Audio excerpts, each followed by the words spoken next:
The belts protecting these crash test dummies demonstrate a world first, the introduction of an automotive rear inflatable safety belt.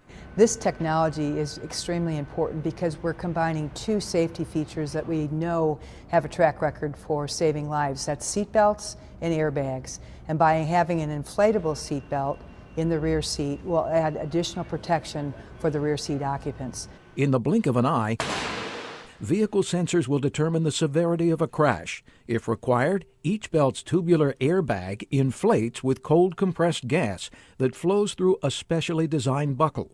The belts would inflate at a slower rate than a traditional airbag and help control head and neck motion for rear seat occupants, including the more vulnerable passengers, young children, and the elderly.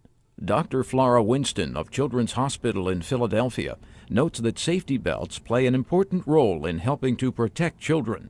Child injury prevention is really complex. Children are growing and developing, the world around them is changing, and we need to have a broad perspective.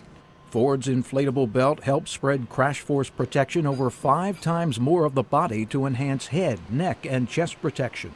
We plan to introduce this on our next generation Explorer, which is really fitting because we've used that to demonstrate a number of our new safety technologies, like the side curtain canopies that inflate on rollover and our roll stability control, which is a first in the industry. So another chapter in Ford's leadership in family safety.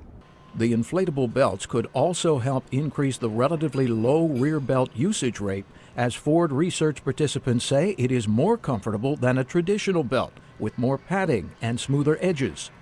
That's really important because we need to encourage people to wear their seat belts, and not many people in the back seat do, only about 60% do, and we really want to get everybody buckled up because that truly does save lives. The inflatable rear safety belt will be introduced first in the next generation Explorer in North America and then in other Ford vehicles globally.